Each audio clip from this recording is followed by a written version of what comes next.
Indonesia dengan lebih dari 270 juta penduduk dikenal sebagai negara dengan populasi muslim terbesar di dunia. Sekitar 87% dari total penduduknya menganut agama Islam, menjadikannya sebagai negara dengan jumlah umat Islam terbanyak secara global. Namun, dominasi Islam di Indonesia bukanlah hasil dari penaklukan atau paksaan, melainkan melalui proses panjang yang damai dan akomodatif terhadap budaya lokal.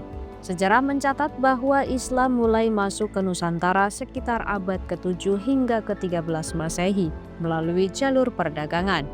Para pedagang Muslim dari Arab, Persia, dan Gujarat membawa ajaran Islam ke wilayah pesisir Indonesia, terutama di Sumatera dan Jawa. Mereka tidak hanya berdagang, tetapi juga menyebarkan ajaran Islam dengan pendekatan yang damai dan toleran, sehingga menarik minat penduduk lokal untuk memeluk agama ini. Berikut ini 4 alasan Islam menjadi agama mayoritas di Indonesia yang telah dirangkum dalam Jejak Peradaban Hasanah Mina.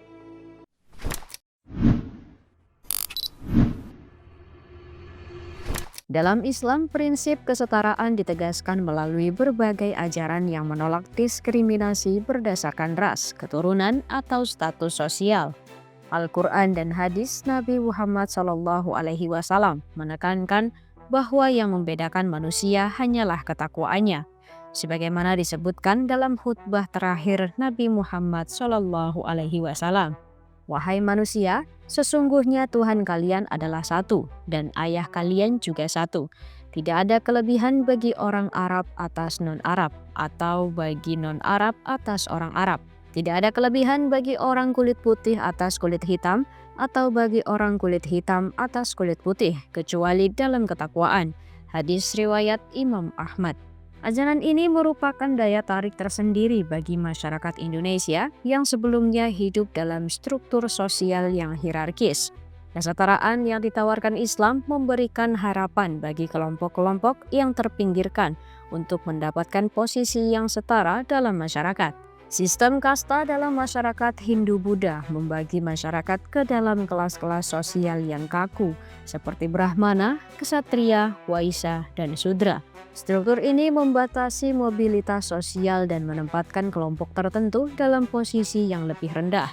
Ketika Islam masuk ke Nusantara melalui jalur perdagangan dan dakwah yang damai, ajaran kesetaraan ini menjadi alternatif yang menarik bagi masyarakat lokal. Pendekatan dakwah yang dilakukan oleh para penyebar Islam seperti Wali Songo juga memperkuat penerimaan ajaran ini. Mereka menggunakan media seni dan budaya lokal untuk menyampaikan pesan-pesan Islam, sehingga ajaran kesetaraan ini dapat diterima tanpa harus meninggalkan tradisi yang sudah ada.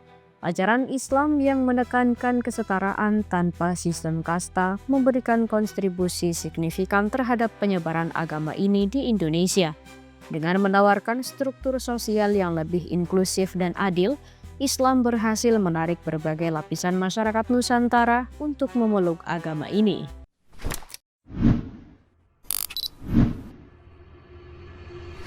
Salah satu faktor utama yang menjadikan Islam mudah diterima di Indonesia adalah proses penyebarannya yang berlangsung secara damai dan adaptif terhadap budaya lokal.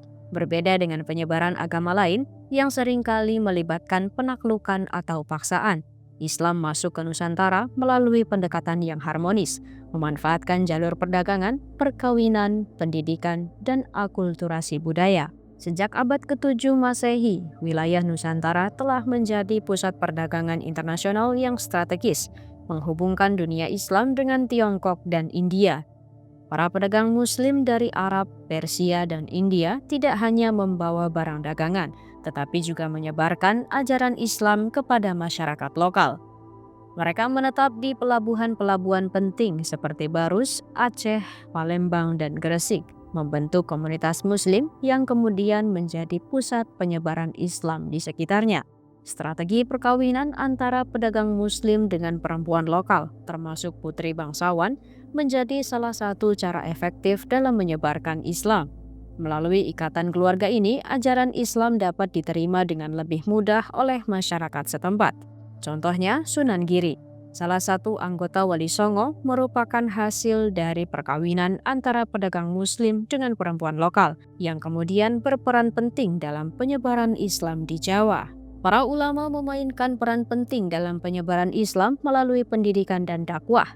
Mereka mendirikan pesantren dan madrasah sebagai pusat pendidikan Islam serta menyebarkan ajaran tasawuf yang menekankan kedamaian dan toleransi.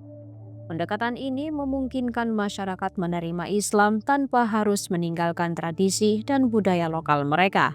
Islam di Indonesia berkembang dengan mengakomodasi budaya lokal, bukan menolaknya. Para penyebar Islam seperti Wali Songo menggunakan seni dan budaya serta wayang, gamelan, dan tembang sebagai media dakwah. Pendekatan ini memungkinkan masyarakat menerima Islam tanpa harus meninggalkan tradisi mereka, sehingga tercipta harmoni antara ajaran Islam dan budaya lokal.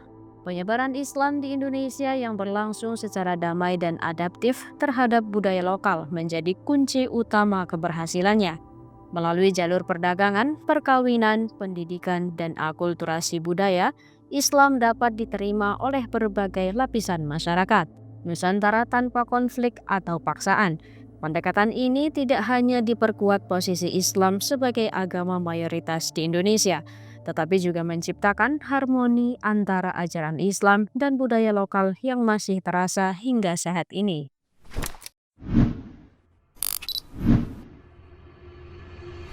Salah satu faktor penting yang mempercepat penyebaran Islam di Indonesia adalah kemudahan dalam pelaksanaan ibadah. Ajaran Islam dirancang untuk fleksibel dan adaptif terhadap berbagai kondisi kehidupan manusia, sehingga memudahkan umatnya dalam menjalankan kewajiban agama. Islam menekankan prinsip kemudahan dalam beribadah, sebagaimana ditegaskan dalam Al-Quran. Allah menghendaki kemudahan bagimu dan tidak menghendaki kesukaran bagimu. Quran Surat Al-Baqarah ayat 185. Prinsip ini dikenal dengan fikih sebagai raf'ul haraj, yang berarti menghilangkan kesulitan dalam pelaksanaan hukum syariat. Tujuannya adalah agar umat Islam dapat menjalankan ibadah dengan penuh keikhlasan tanpa merasa terbebani. Islam memberikan berbagai keringanan atau rukhsah dalam pelaksanaan ibadah, terutama bagi mereka yang menghadapi kondisi tertentu seperti sakit, bepergian, atau dalam keadaan darurat. Beberapa contoh kemudahan tersebut antara lain, sholat. Bagi musafir diperbolehkan untuk mengqosor atau memendekkan dan menjamak atau menggabungkan sholat. Orang yang sakit dapat melaksanakan sholat sesuai kemampuannya seperti sambil duduk atau berbaring. Puasa. Orang yang sakit atau sedang dalam perjalanan diperbolehkan untuk tidak berpuasa di bulan Ramadan dan menggantinya di hari lain. Wanita hamil atau menyusui yang khawatir terhadap kesehatannya atau anaknya juga mendapatkan keringanan ini. Wudu dan tayamum. Jika tidak menemukan air atau tidak dapat menggunakannya karena alasan tertentu, seseorang dapat bertayamum sebagai pengganti wudu. Haji. Bagi yang tidak mampu secara fisik atau finansial, kewajiban haji dapat gugur atau ditunda hingga mampu melaksanakannya. Di Indonesia, prinsip kemudahan dalam ibadah ini sangat relevan dan berkontribusi pada penyebaran Islam yang luas.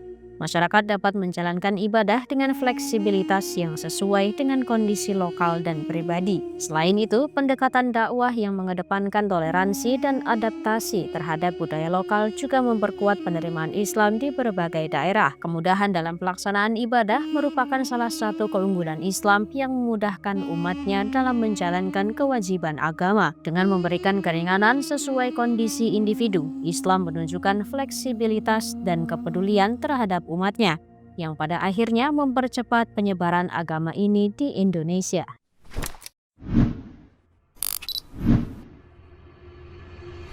Kerajaan-kerajaan Islam di Indonesia memainkan peran sentral dalam proses Islamisasi yang berlangsung secara bertahap dan damai. Melalui kekuasaan politik, dukungan terhadap pendidikan dan integrasi budaya, kerajaan-kerajaan ini menjadi motor utama dalam menyebarkan ajaran Islam ke berbagai penjuru Nusantara. Salah satu peran penting kerajaan Islam adalah mendorong konversi keagamaan secara massal. Ketika seorang raja atau sultan memeluk Islam, hal ini seringkali diikuti oleh rakyatnya. Kebijakan kerajaan yang berlandaskan nilai-nilai keislaman menjadi daya tarik bagi masyarakat untuk memeluk Islam pula. Melalui pengaruh politik dan otoritas, para penguasa membantu percepatan penyebaran ajaran Islam di wilayahnya.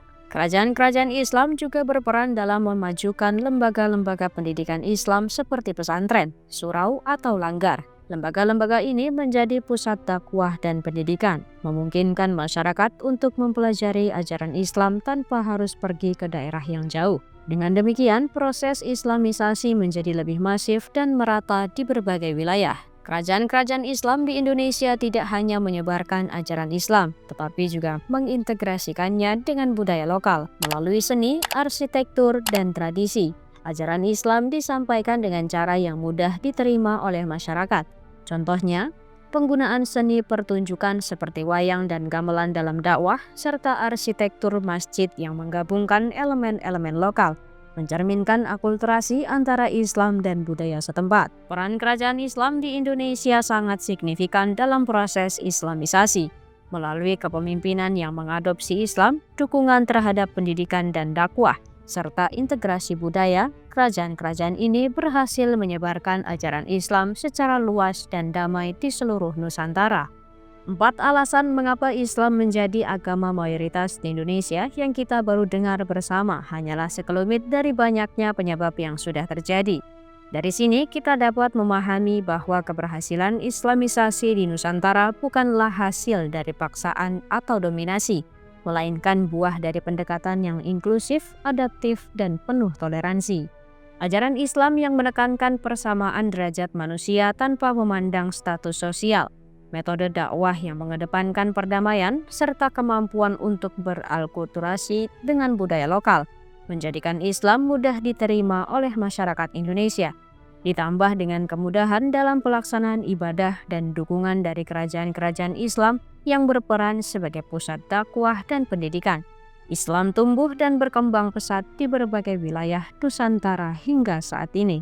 Islam tumbuh dan berkembang pesat di berbagai wilayah Nusantara hingga sekarang.